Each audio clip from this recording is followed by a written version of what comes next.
Hello everyone and welcome to A Slice of My Life, and today we will be talking about the Hearthstone. I don't know how to pronounce that word. Hearthstone? The Hearthstone by EDC Loong. I'm sorry if I'm mispronouncing the name. I really don't know what it means and I don't know if I'm pronouncing it right because H-E-A-R?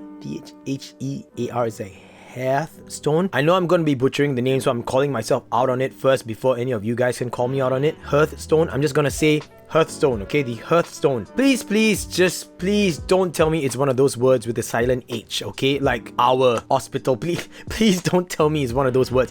I think it's gonna be quite silly to pronounce it the Earthstone, because Hearthstone sounds cooler. So Hearthstone by EDC Loong. And if you guys notice, this looks a little bit different, and that is actually the main reason why I want to make this video. Now, first of all, when I received it almost 2 months late. I purchased this way back and I can't really remember when. So right now I'm actually looking at my PayPal transaction. That's what my right hand is doing. And it says that I made this purchase on the 1st of June and I only received it a couple of weeks ago. So that says a lot. Now, the reason why that happened was because the first shipment did not arrive. It just disappeared into thin air. But I want to give a shout out to EDC Loong or Loong Ting, because he sent me a replacement for no extra charge. The only downside is that the replacement was from the second batch, and I guess I can't really call it a downside because initially it was my fault. I mean, maybe it was a translation error or was a misunderstanding because he always speaks in Chinese anyway. And even though I understand Chinese or Mandarin, I'm not that great in the language. I really don't know how to read Chinese words. I just really suck at it.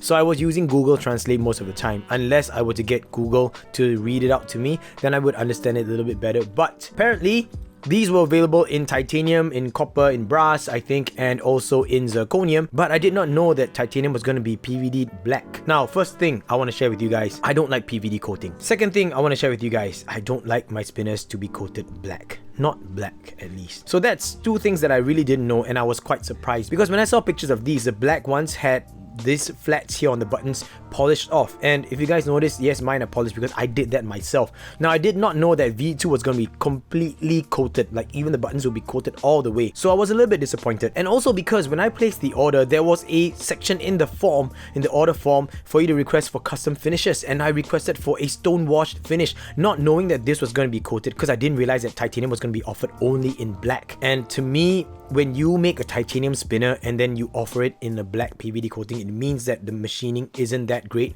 and it's very evident. Well, I'll get into that in a little while. But yeah, I requested for stone wash finish, and then Loong Ting actually hit me up via PM and told me that he recommended me not to get it stone washed because the finish of it was really good. And the first thought in my mind was, oh, okay, so I guess he's recommending me not to stone wash it because the titanium finish was done really well. So I thought, okay, cool, you know, I'll just take his advice on it, and I didn't even know that it was gonna be black. So this really sucked. Like that particular misunderstanding really sucked, because PVD coated black is a huge deal breaker for me. Like, if I had known this was only gonna be offered in black, I would not have purchased it. And at $99, this is no joke. It's not cheap at all. 99 US, guys. And of course, that is excluding shipping. Shipping was another about $15. On top of that, I had to pay an extra $6 for PayPal. So all in all, basically, this was $120. So really, this is kind of painful for me to talk about. I'll get to that in a little while, okay? I'll get to that in a little while. So what I did to this thing basically was I took it apart. I stone washed this thing for a good more than 12 hours. Halfway through that, about 8 hours in, I sanded off the flats up here and the flats on the buttons, as you can see. And then I stone washed everything again. So I got this really worn look, and I basically made myself accept this a little bit more. Now, it's not fully black. It looks like a little bit dark gray, I should say. So in case you guys don't know, the Hearthstone is a dual purpose fidget toy. It's a spinner. As you guys can see, I'm holding buttons like a normal spinner, and it also is a haptic coin. And this is how it's done. I'm going to remove the buttons for you guys. So you see an R188 bearing right there in the middle, and then this thing, of course, is still a haptic clicker. So all you got to do is just twist it halfway, kind of get those lines to match up. See, it jumps 2 slots every time, so just get it halfway at one slot, and then you can just split it apart. And you guys will notice a 6704. I don't know if this is 6704, something along the sorts. It's a ring spinner bearing in there, and you've got some rare earth magnets in there. So that's how it works. But the machining wise is really well done, because if you notice, there's an extra lip on the inner area of the ring bearing. You know what? I'm just gonna remove the R188 bearing so it's easier for me to explain. R188 bearing application is really straightforward. Just clamp it down and then just put the buttons in and it'll spin. But this one is quite cool because it actually has lips that interface with the respective race of the ring sized bearing, and you can see that on one half you actually have a lip on the outer side of that, on the outer diameter area, and on the other half you actually have a lip on the inner diameter. So I think that's really well done. I think that's really cool, and it interfaces with this particular bearing very well. So this one here now is touching the outer race, so the inner race is free spinning, and if you flip it over to the other half then it's going to be the other way. Simple idea, but very well executed in my opinion. So if you want to remove that, you can just have it like that as a clicker or a haptic coin, or if not, just pop the 188 bearing back in place and then close the whole thing up just like that. It's not held in by screws or anything. Then just grab your buttons and put them on. So now that the buttons are off, I'm gonna just talk to you guys about the buttons. The buttons actually feature different designs on each half, which is quite cool. But then again, you know, when you look at the buttons like that, man, I really don't like buttons that are just two halves held in by a set screw. See how easily that came out? Like, you could easily lose a set screw. So yeah, a set screw, a small one, and the original one that I got was in black, and I don't like these black ones because in my opinion they are cheaper.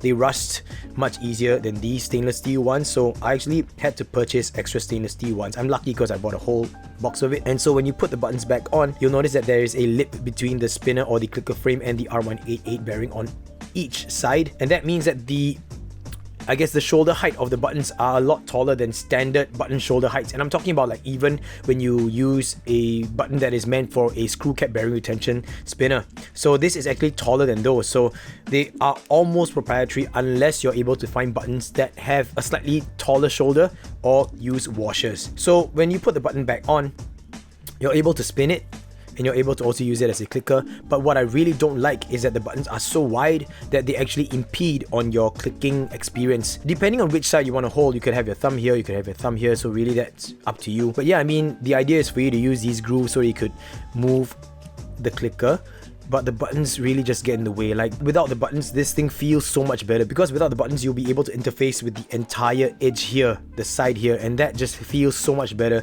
than having the buttons right there blocking your finger. Yeah, so the limitation here caused by the buttons is that I find it more comfortable clicking it from down here, moving upwards. So maybe just 2 times like that, 2 times like that, versus 1 time, because if you just do it 1 time then you end up on the flat, which requires you to have a little bit more grip. Versus here, like that, if you have the clicker without the buttons, you could just interface it up here as well, which actually feels a lot more comfortable than interfacing it down here in my opinion, because sometimes I just want my hands to be closer like that, not like so far wide from the bottom. And that is one of the gripes. I did mitigate the situation by changing out the buttons, and these are buttons that I think were from the Soul Spin. I may be wrong. I think they are from the Soul Spin. I can't remember. For some reason, they are the only buttons that I found in my entire button collection that don't require extra washers for it to use. So I'm actually able to spin it now with this, although it does scrape a little bit, but because of that space there, this is comfortable. I could still click it up here, and I really enjoy this now. Like, really. And basically that is it. I don't want to get too far ahead of myself before telling you guys what I think about it. So at this point of time, I'm going to give you guys a quick comparison, and I'm going to compare this to the next best thing that I have, which is the Tide coin. So this versus the Tide is a little bit smaller, you guys can see, right? So in terms of size, the Tide is smaller, but the Tide does not have the spinning function unless you were to change out the configuration. Then you could use the Tide as a spinner, but the Tide is not a dual function fidget object or fidget toy. At any one point of time, you have to actually change the configuration. But the Hearthstone is a dual function fidget toy. That's where it stands out, and that's why I got it in the first place, because I really wanted to try it. Now, the clicker mechanism here on the Tide is also different. You guys have seen before what the Tide is like, and if you guys have not, then I'll put a link in the description box down below so that you guys can check out my video on the Tide. It uses ball bearings and springs, and it's a very cool application, very interesting one. And the clicker wise, it's not as strong as this, because if you want something stronger, you have to change out the springs and stuff like that. But the Tide does serve its purpose. I really like the way it's being done. It's the first of its kind, The only downside is that if you were to keep spinning it the other way, sometimes it might come loose instead. But it gives you varying, fidget points. You could use the knurling here instead. Really, there's a lot of different options, but if I compare the Tide to this one, then I would say that this gives a much stronger click, because there are 5 rare earth magnets in there. I have actually experienced the Umbury haptic coin before, and I don't really have much of a recollection of it, but I do believe that the click is very close to that because it's a very obvious snap into place. Yeah, so I think that in terms of this clicking thing, if you guys are fans of this kind of click, then you're gonna like this. In terms of it being a spinner, it's not the best because in my opinion, I prefer spinners that have arms, not just a circular shaped spinner. So that's really my opinion. I mean, it spins well. There's no judder, so it's very well balanced, I have to say that. But really, I'm just using this mainly as a clicker now versus a spinner, and that's mainly because I blame the buttons. The application of the buttons is just not good. So all in all, guys, I'm really quite disappointed because, you know, it's a miscommunication. I didn't get what I paid for. I had to do a lot of work to this just so I could get, I guess, a better looking finish. In my opinion, I really don't like the black finish, and I don't like the fact that it felt to me, at least, that Loong was trying to upsell me. He was trying to sell me and push. Like, in a nutshell, it felt that he was trying to push me to accept the item in full black, because I said that I wasn't gonna like it, and he said that most people said that they like the black, and I said no, I don't like it. And his response was something along the lines of, don't say that, I'm making a loss by selling this item. And like, don't get me wrong, I really am thankful, and I think his customer service was great in the sense that he provided me a replacement with no questions asked. But I have to bear some of the blame as well because I didn't know it was going to be full black. So that's one thing. But I wish that he would have told me that this was black when I said I wanted it to be stonewashed.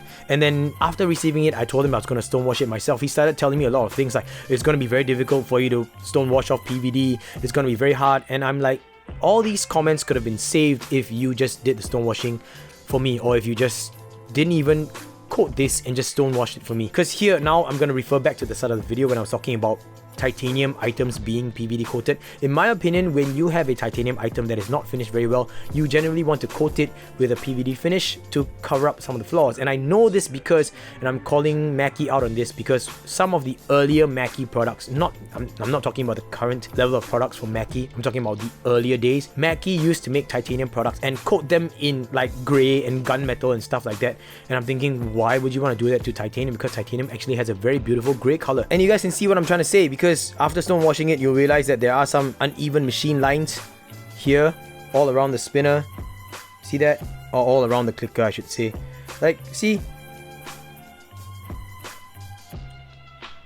That, in my opinion, is not perfect machining. It's not finished very well. And so, in my opinion, the PVD coating is used to cover up all these flaws, and I really don't like it. And I also don't like the fact that coating can easily come off. So for me, if you notice, guys, I rarely go for colored spinners, especially if it's coated or anodized. I mean, sometimes I think anodization is cool, especially in terms of titanium, because, you know, when you anodize it, especially electro-anodizing it, you get some really beautiful colors, or like flaming it, like you know, like zirconium or whatever, tungsten. But for an application like this, where I'm going to be using it a lot, like I mean a lot, the idea is for me to use it a lot.